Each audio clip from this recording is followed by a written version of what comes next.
I've been here 30 years now. In my first 3 days of training, I had over 2 days of restraint training. And so when I look back, I just think that's what not only Grafton, but across the country, that's just how things were thought that you had to do it.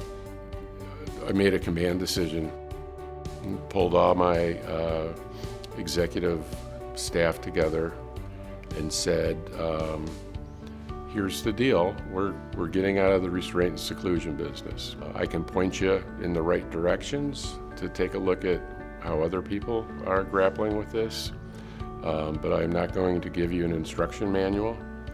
I want this to be our own discovery, our own version of what works, and I realize I'm taking away the only tool in everybody's toolbox is going to be pretty threatening, but the first place I want you all to start is by talking to your people and saying, what do you think of this idea? I remember when we were first approached about getting rid of, or the elimination of restraints, and it was scary at first because that was a tool that we had, and it should never have been a tool. For myself at that time, I was the executive director in Winchester, and I went back to the team and I told them what Jim wanted us to do, and we honestly, I'd love to say we were just immediately pen to paper. It wasn't like that. It was those of us who had been direct care before really talking and processing and looking at if, okay, now we're in management, but if we were still direct care, what do we wish we had? It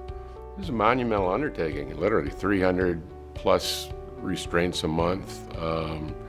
We had workman comp ratings and prices equivalent to New York City Fire Department after 9/11. So there really was no alternative, and it was time to be fearless, courageous, but also really tap into that reservoir of compassion and care. And the first thing we had to do was to realize that we had a culture that was highly controlling. And so we wanted to flip that. So comfort versus control really is about that when someone that you're working with is struggling, that when they're at their worst, you want to be at your best.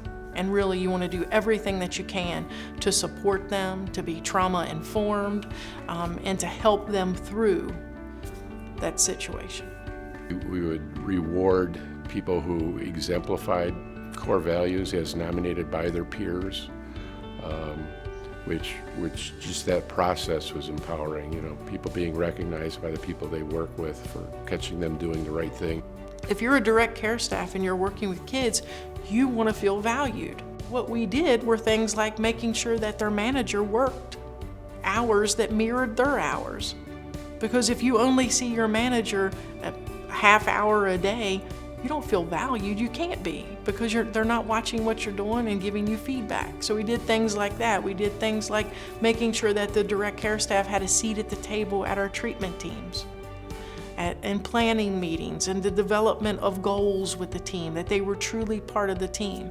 We know it works at the bottom line. We've recovered over $15 million just by doing the right thing right. We know it works at the staff retention level, which also translates to money. Our workman comp's gone way down. And we also know it works at the most important level, which is at the client level and watching people bloom.